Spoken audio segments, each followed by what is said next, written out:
Liz, what's your take on the evening? What's the residents of Easton saying she knew about it? Well, I was down there. I went for drinking pub with some friends. I went. It's funny actually, good juxtaposition, because just before that I'd been up at the Wardrobe Theatre in Redland, and there was a single woman show about her grandmother who recently died, and it showed the kind of reverence she had for this old lady who has since died about 3 years ago, and going through her life and her relationship with her mother. It was a stunning little piece of theatre, and then I came over here to meet the friends of mine to celebrate the death of somebody who was a bit younger than this other grandmother, but whose life had unmitigating damage upon so many other people's lives in this country. And then we saw there was a party going down, so we went down outside, just down the road on Chelsea Road, and it was a great occasion. You know, there was about, I don't know whether it was 200, I'm lousy at saying how many people were there, but people of all ages. It wasn't just young people, it wasn't just old people, it was young. I thought maybe the young people, maybe they're just here for a bit of a piss up, you know. I started talking because there was a lot of talk going on about a woman who had died, and I found that a lot of the younger people were saying, well, I was born a bit late, I don't really remember it, and they were talking about the impact it had on their family, and their mothers and fathers, their grandparents. And there was one young woman who said she'd phoned her mother, lives in Liverpool, and her mother said, who was a trade unionist, long-standing, and her mother had said, oh, I don't know, I'm so pleased, it's you know, she's gone, I'm going to go to Liverpool Centre, there's got to be something going on. And it was that kind of atmosphere, and I left. Funny you should talk about, you know, or somebody you talking about people relieving their bladders in the bushes. The reason I left was I needed to relieve my bladder, and the pub had closed, so it must have been about 12:30, I suppose. And so I went home to relieve my bladder at home, not in the bushes. And I'm being an old lady, I can't hold it very long. Old woman, I should say. Anyway, by then, people were still chattering, and you know, there was a bonfire, you know, and people were quite jovial. I didn't see any police. Somebody told me, somebody had said to me, oh, the police were here. And I said, well, I expect they looked at it, thought, there's nothing doing here, and then went off again.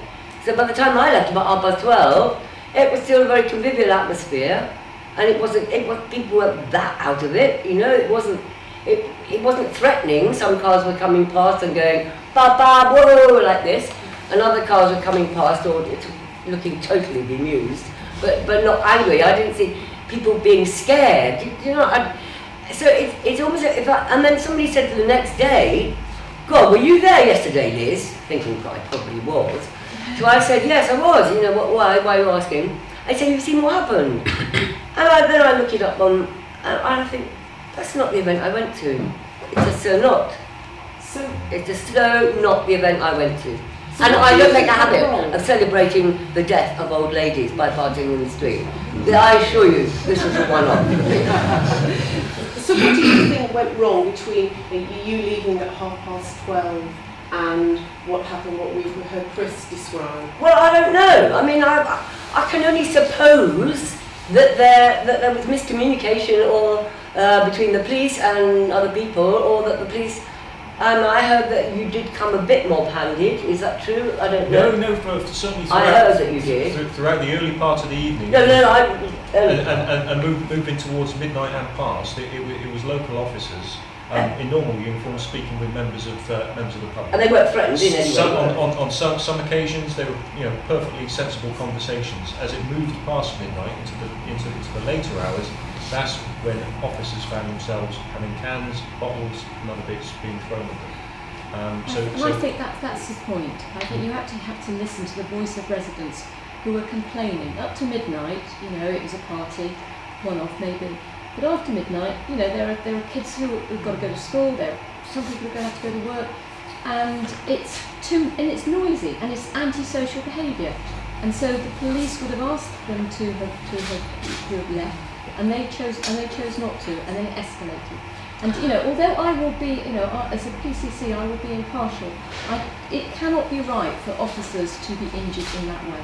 Would anybody on the floor like to come in on that at all? Yeah, I mean, I was there for the whole event, and it was really good-natured.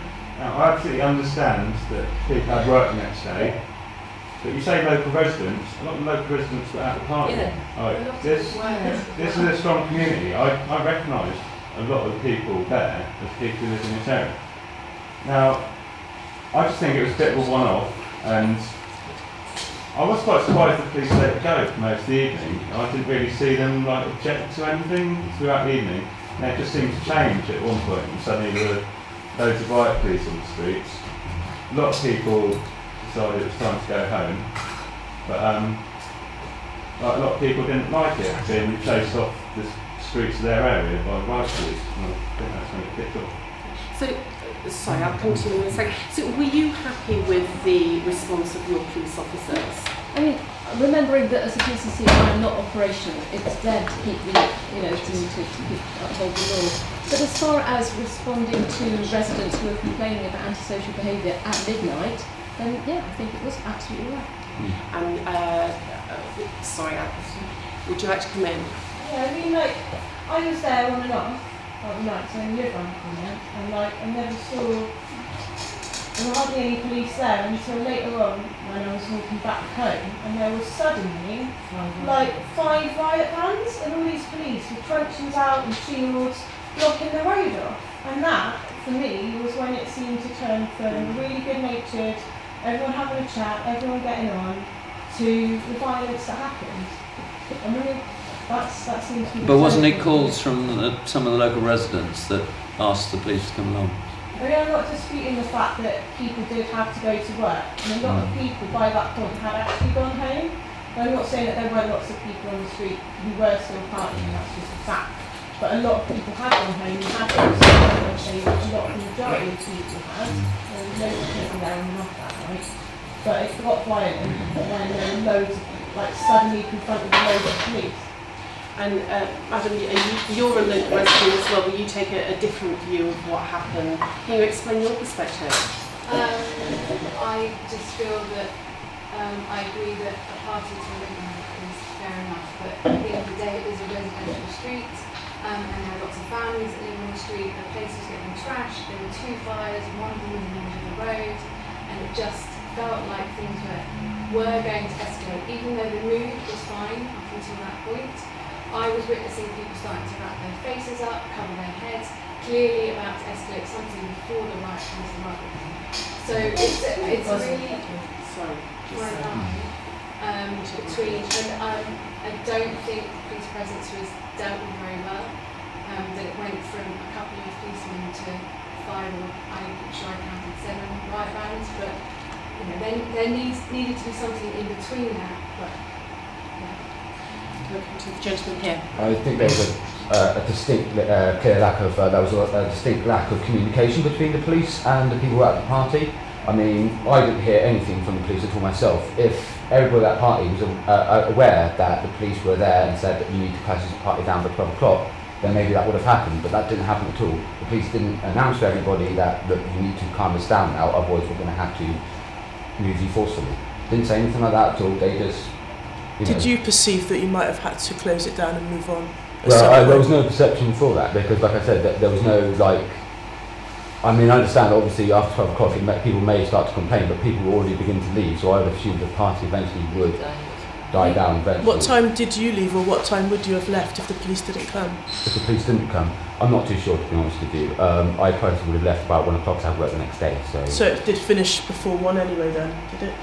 Well, it was beginning to die. It was beginning to calm down a bit, to be fair. There was like 200 people there to begin with, according to the newspaper, and I'd say it was less than that by the time the police arrived. But what I'm trying to say is that because not everybody there was obviously in communication with the police, not everyone was aware of what the situation was. If I take a point from you, then we'll broaden it out. I think everyone that I've spoken to said they'd been happy to sort of party on at midnight. Everyone thought the police were really great until then, and let it go on that long. And, everyone would have been happy to turn off if they'd known that that's what was supposed to happen. And also we put about 6 policemen in. I've known at least 6 people that had to have stitches from being hit with truncheons that night. At least 6. There seems to be conflicting evidence.